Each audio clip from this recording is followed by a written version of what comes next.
जय हिंद बच्चों। चलिए आज के क्लास में जो 11th का क्लास जो है और इस चैप्टर का नाम क्या है?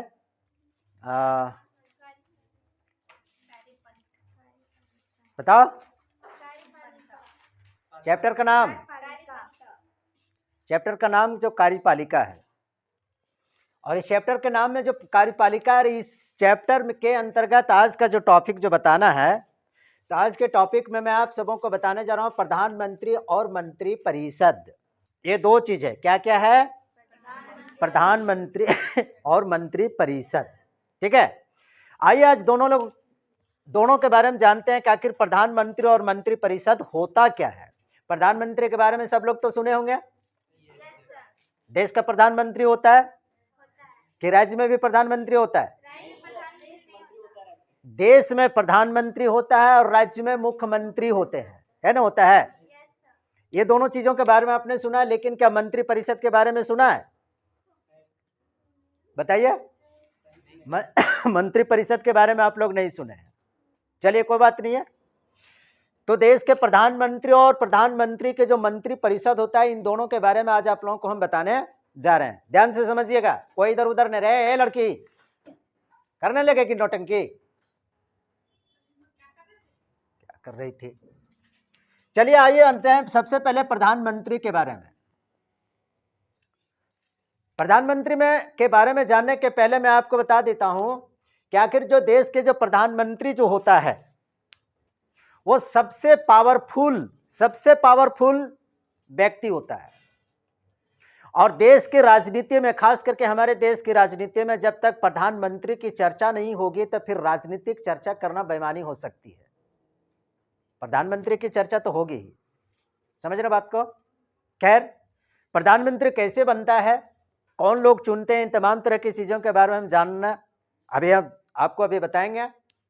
लेकिन उसके पहले मैं आपको थोड़ी सी जानकारी देता हूं कि प्रधानमंत्री की भी नियुक्ति कौन करता है?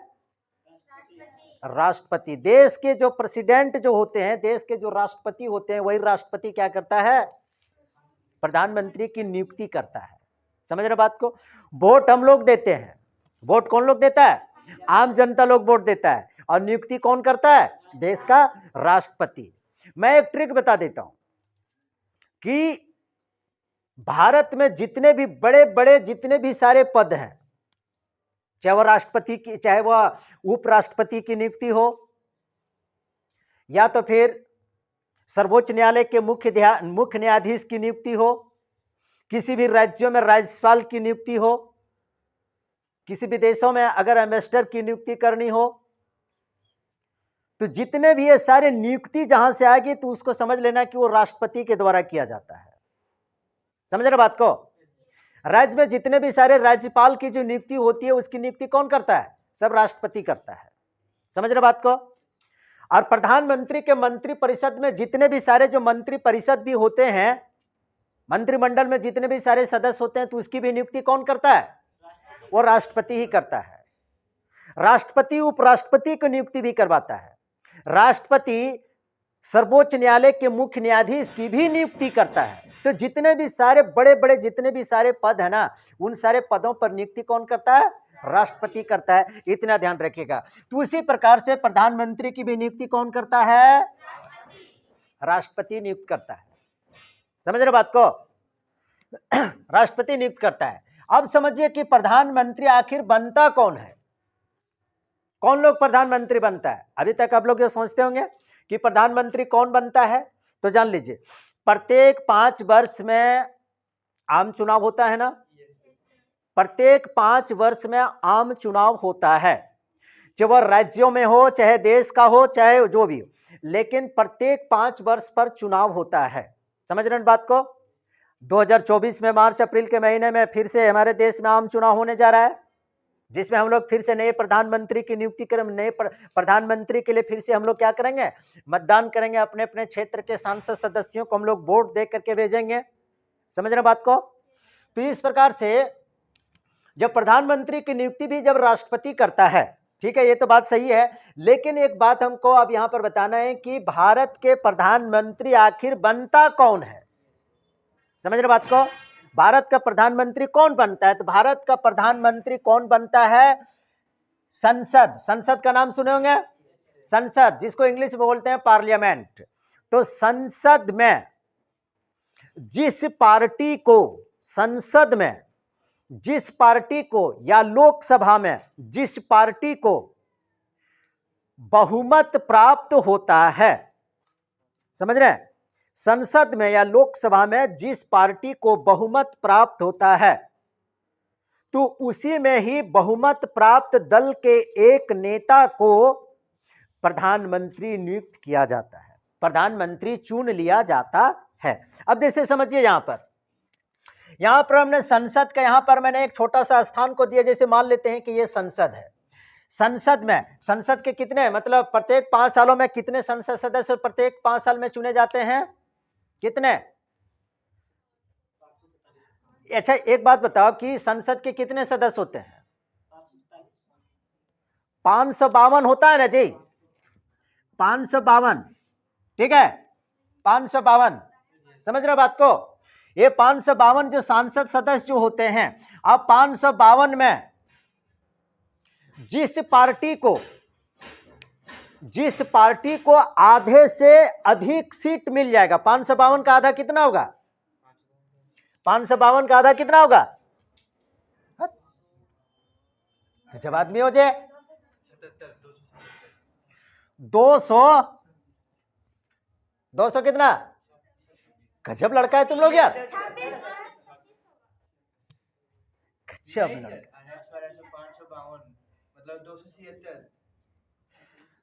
276 मान लेते हैं, ठीक है, या 275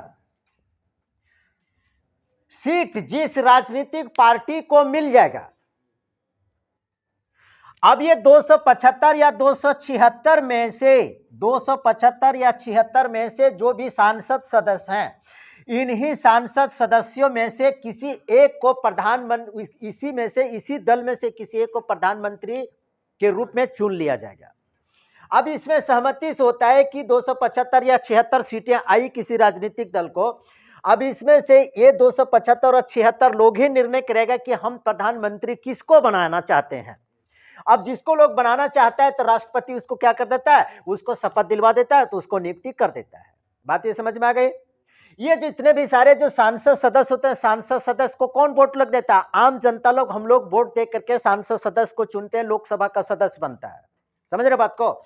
अब यहां पर जो ये संसद जो होता है, संसद में देखिए, अब सभी राजनीतिक दल क्या करता है कि अपना चुनाव लड़ता है। जितने भी राजनीतिक दल हैं सभी लोग चुनाव लड़ता है। कभी कभी ऐसा होता है कि किसी एक राजनीतिक दल को अगर पूर्ण बहुमत अगर नहीं मिलता है तो बहुत सारे राजनीतिक दल मिला करके सरकार के लिए, सरकार बनाने के लिए गठबंधन बना लेती है। लेकिन अभी 2014 से लेकर के अभी तक देश में पूर्ण बहुमत की सरकार है, किसी दूसरे पार्टी से मदद लेने की जरूरत अभी नहीं पड़ती है। तो इसका मतलब ये हो गया कि प्रधानमंत्री का जो चुनाव जो होता है, वह भी प्रधानमंत्री जो होता है वह भी कहीं न कहीं एक सांसद सदस्य किसी न किसी क्षेत्र का होता है। अभी देश के जो वर्तमान अभी जो प्रधानमंत्री, अभी देश के वर्तमान प्रधानमंत्री किस संसदीय क्षेत्र के वो सांसद हैं, बता सकते हो? कहां से वो सांसद हैं? वाराणसी से सांसद हैं, बनारस से। समझ गए ना? तो प्रधानमंत्री बनने के लिए भी सांसद सदस्य होना चाहिए, चाहिए नहीं, बेहद जरूरी है, तभी वो प्रधानमंत्री बन सकता है। अब यहां पर मान लेते हैं कि संसद में अब कोई पार्टी तो 552 या 543 सीटें तो नहीं जीत सकती है, ऐसा तो हो नहीं सकता है। तो कुछ विपक्षी पार्टियां, अन्य राजनीतिक दल लोग भी वहां पर क्या होता है कि चुनाव जीतता है, जो सरकार बनाने की स्थिति में नहीं होता है।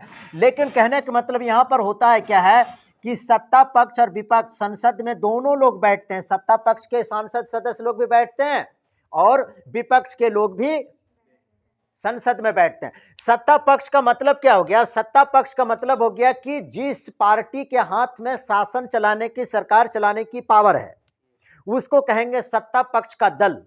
और जिस राजनीतिक पार्टी के पास सरकार चलाने का पावर नहीं है, सरकार में वह नहीं है, तो उसको कहते हैं विपक्ष। समझ गए ना बात को? ऑपोजिशन में बैठता है। तो सरकार जो शासन व्यवस्था जो चलाती है तो विपक्ष का काम होता है तो उसको उंगली करना। उंगली करना का मतलब जैसे शासन में, सरकार में, केंद्र सरकार ने मान लेते हैं कि कोई कानून बनाया। अब कोई कानून बनाया तो विपक्ष का काम क्या होता है, उसकी आलोचना करना कि इसमें अन्य इतने सारे इसमें संशोधन होना चाहिए, ये इस प्रकार से कानून बनना चाहिए, वो उस प्रकार से कानून बनना चाहिए। तो सत्ता पक्ष क्या करता है, न विपक्ष क्या करता है, सत्ता पक्ष को क्या करता है, आलोचना करता है। तो इस प्रकार से लोकतंत्र में, खास करके भारत जैसे देश में लोकतंत्र में सत्ता पक्ष और विपक्ष दोनों की बहुत ही महत्वपूर्ण भूमिका होती है। समझ रहे बात को? तो यहां तक अभी आपने समझ गया कि प्रधानमंत्री की नियुक्ति कौन करता है, राष्ट्रपति करता है। और प्रधानमंत्री कौन बनता है, तो संसद में बहुमत प्राप्त दल के नेता को क्या करते हैं, प्रधानमंत्री चुन लिया जाता है। अब यहां पर देख लिए कि प्रधानमंत्री चुन लिया जाता है तो संसद में दोनों लोग बैठते हैं, सत्ता पक्ष के लोग भी बैठते हैं और विपक्ष के लोग भी बैठते हैं। सत्ता पक्ष का काम होता है सरकार चलाना और विपक्ष का काम होता है सरकार की कमियों की आलोचना करना और सरकार को समय समय पर उसको गाइड करना, सरकार को नियंत्रित करना। समझ रहे बात को? इतना जान लीजिए, भारत एक लोकतांत्रिक देश है और लोकतांत्रिक देश में विपक्ष का भी होना, विपक्ष का होना नहीं बल्कि विपक्ष का भी मजबूत होना बेहद जरूरी है, बेहद जरूरी है विपक्ष का मजबूत होना।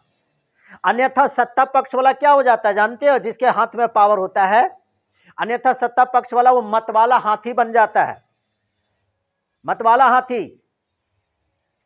बाहुबली फिल्म में आप लोगों ने देखी होगी, है ना जी, चली चली तेरी लाव चली जियो रे बाहुबली, सब खुट्टा डंटा सब उखाड़ के एकदम फेंक देता है, ताकत है। क्यों? क्योंकि उसको कोई नियंत्रित करने वाला नहीं होता है। समझ रहे बात को? तो सरकार को कभी भी खुला सांड की तरह नहीं छोड़ देना चाहिए, नहीं तो वही बाहुबली हाथी की तरह मतलब सब उखाड़ पुखाड़ करके सब फेंक देगा। मान लेते हैं किसके पास बहुत ताकत है, तो ताकत को कंट्रोल करने के लिए विपक्ष के पास भी कुछ होना चाहिए ना, ताकत होनी चाहिए ना। सरकार मान लेते हैं कोई गलत कदम उठा लेती है, कोई गलत कदम उठा लेती है और सरकार को लग रहा है कि हम बहुत अच्छा कदम उठाए हैं, जबकि वह कदम क्या है, गलत है। तो उस परिस्थिति में विपक्ष रहेगा तभी तो इसको रोक टोक करेगा, तभी तो उसको बोलेगा कि भैया देख तुम्हारे पास ताकत है तो इसका मतलब नहीं ताकत का तुम गलत इस्तेमाल करोगे, हम उसको रोकेंगे। विपक्ष का काम होता है आलोचना करना, काम होता है आलोचना करना ही नहीं बल्कि सरकार को भी नियंत्रित करना विपक्ष का बेहद बहुत जरूरी काम होता है। तो लोकतंत्र में विपक्ष की भी बहुत बड़ी भूमिका होती है। अगर विपक्ष अगर कमजोर हो गया तो सरकार बेलगाम हो जाएगी। क्या हो जाएगी? सरकार बेलगाम हो जाएगी। समझ रहे बात को? इसलिए लोकतंत्र में विपक्ष का भी होना बेहद जरूरी होता है। समझ रहे बात को? लेकिन अभी जिस प्रकार से विपक्ष में जिस प्रकार से कोहराम मचा हुआ, हंगामा मचा हुआ है, हमें नहीं लगता है कि विपक्ष फिर से मजबूती के साथ आ पाएगा। खैर वो अलग चीज हो गया। तो आप लोगों ने अभी ये समझ गया कि प्रधानमंत्री किसको बनाया जाता है? प्रधानमंत्री बनाया जाता है संसद में या लोकसभा में बहुमत प्राप्त दल के नेता को प्रधानमंत्री बनाया जाता है। और जब प्रधानमंत्री जब चुन लिया जाता है तो राष्ट्रपति क्या करता है? तो उसको नियुक्ति कर देता है। ये बात समझ में आ गई? ये प्रधानमंत्री समझ में आ गई। अब चलते हैं प्रधानमंत्री के बारे में। आप जब समझ गए हैं तो इसके मंत्री परिषद के बारे में जानते हैं। मंत्री परिषद के बारे में समझ रहे बात को कि मंत्री परिषद क्या होता है? तो देखो मंत्री परिषद क्या होता है, हमने पिछले क्लास में हमने बताया है कि राष्ट्रपति के पास जो शक्ति होती है, जो औपचारिक शक्ति होती है, राष्ट्रपति के पास जितनी शक्तियां होती है वह अपनी शक्ति का प्रयोग, अपनी शक्ति का इस्तेमाल मंत्री परिषद के सलाह पर ही कर सकता है, अन्यथा वह कुछ कर नहीं सकता। हमने पिछले क्लास में बताया था ना रे लड़के, हमने बताया था ना जी। तो पिछले क्लास में जो हमने जो बताया था उस चीज को मैं यहां पर फिर से थोड़ा सा मैंने दोहरा दिया कि राष्ट्रपति अपनी शक्ति का इस्तेमाल, अपनी शक्ति का प्रयोग बिना मंत्री परिषद के सलाह के बगैर वो कर ही नहीं सकता है। इसीलिए हमने कहा था राष्ट्रपति क्या होता है? एक रबर स्टंप की तरह होता है। समझ रहे ना?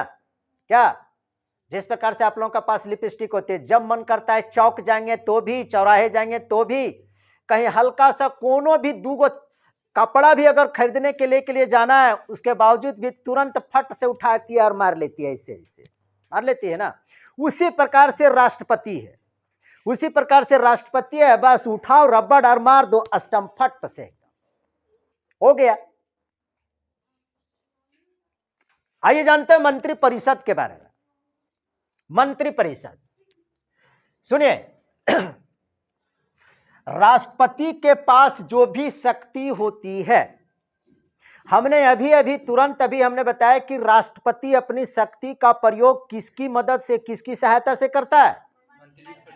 मंत्री परिषद की सहायता से करता है। समझ रहे बात को? वही कह रहे हैं कि मंत्री परिषद, इसमें एक सवाल उठता है कि आखिर मंत्री परिषद बनाया क्यों जाता है, इसका काम क्या है, मंत्री परिषद का काम है क्या, क्यों मंत्री से परिषद बनाई जाती है?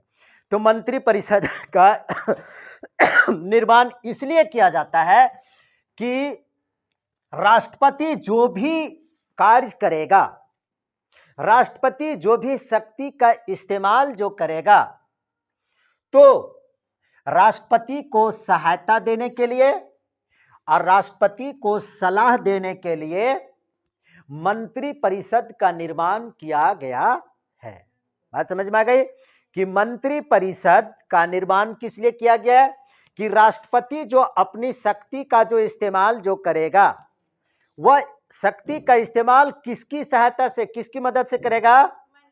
मंत्री परिषद की सहायता से करेगा, मंत्री परिषद की सहायता से। समझ रहे बात को? इसलिए राष्ट्रपति को उनके कार्यों में सहायता सलाह देने के लिए, सहायता या सलाह देने के लिए मंत्री परिषद होती है। अब मंत्री परिषद किस लिए होती है, समझ में आ गया ना? कि मंत्री परिषद इसलिए होती है, जो राष्ट्रपति होती है, राष्ट्रपति जो होता है, राष्ट्रपति को कोई भी कार्य करने के लिए सलाह दे सकता है, उसको सहायता देगा, इसीलिए मंत्री परिषद का निर्माण किया गया है। ये बात समझ में आ गई। अब यहां पर एक बात और समझ में आती है कि आखिर ये मंत्री परिषद का नेतृत्व करता कौन है? मंत्री परिषद का नेतृत्व कौन करता है? तो मंत्री परिषद का जो नेतृत्व करता है, स्वयं प्रधानमंत्री करता है। अर्थात मंत्री परिषद की मुखिया कह सकते हैं, या मंत्री परिषद का हेड जिसको कह सकते हैं ना, वह कौन होता है? प्रधानमंत्री स्वयं होता है, स्वयं होता है। अर्थात मंत्री परिषद सामूहिक रूप से, और ये जो मंत्री परिषद जो होता है वह सामूहिक रूप से संसद के प्रति उत्तरदायी होता है। मंत्री परिषद सामूहिक रूप से किसके प्रति उत्तरदायी होता है?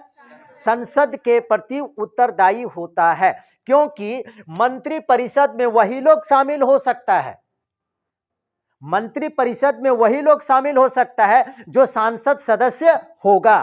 तो जितने भी मंत्री परिषद जो होता है, मंत्री परिषद में जितने भी सारे विभाग के जो मंत्री लोग जो होते हैं ना, वे सब के सब किसके प्रति उत्तरदायी होता है? लोकसभा अर्थात संसद के प्रति उत्तरदायी होता है। बात समझ में आई? संसद के प्रति उत्तरदायी होता है। इसका मतलब ये हो गया कि मंत्री परिषद का नेतृत्व कौन करता है? प्रधानमंत्री करता है। मंत्री परिषद का नेतृत्व कौन करता है? प्रधानमंत्री करता है। ठीक है, समझ में आ गई। अब इसमें भी जो मंत्री परिषद में जितने भी सारे जो मंत्रियों को नियुक्त जो करता है, वह नियुक्ति कौन करता है? राष्ट्रपति करता है। लेकिन कौन कौन मंत्री बनेगा? अब इतना बड़ा देश है, प्रधानमंत्री अकेले सारे विभाग को तो नहीं संभाल लेंगे। कोई कपड़ा मंत्री होता है, कोई शिक्षा मंत्री बनता है, कोई विदेश मंत्री बनता है, कोई सुरक्षा मंत्री बनता है कि नहीं बनता है? कोई फाइनेंस मिनिस्टर बनता है, कोई गृह मंत्रालय को संभालता है। अकेला कोई प्रधानमंत्री संभाल सकता है क्या? तो इसको कहते हैं मंत्री परिषद। ये मंत्री परिषद में कौन कौन लोग शामिल होगा? मंत्री परिषद में मान लेते हैं कि मंत्री परिषद में एक ठो ये लिया, एक ठो ये लिया, इसको लिया, इसको लिया, ये 3-4 लोग छोड़ना पड़ेगा। मंत्री परिषद में कितना टाइम हो गया? तो मंत्री परिषद में क्या होता है कि मंत्री परिषद में किसको किसको भर्ती करेगा, कौन सा मंत्री किसको देगा, यह निर्णय कौन लेगा? प्रधानमंत्री लेगा। क्योंकि प्रधानमंत्री मंत्री परिषद का क्या करता है? नेतृत्व करता है। यहां तक बात समझ में? और ये मंत्री परिषद किसके प्रति उत्तरदायी होता है? संसद के प्रति उत्तरदायी होता है। मंत्री परिषद में कौन कौन होता है? मंत्री परिषद में वही लोग शामिल हो सकते हैं जो सांसद हो और जिसको कोई ना कोई मंत्री पद दिया गया हो, तो वही शामिल हो सकता है।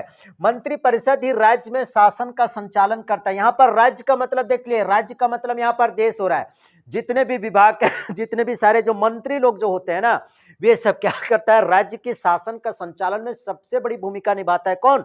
मंत्री परिषद के लोग। और राज्य में वास्तविक कार्यपालिका अगर कहें तो राज्य में वास्तविक कार्यपालिका शक्तियों का प्रयोग जो करता है वो कौन करता है? मंत्री परिषद ही करता है।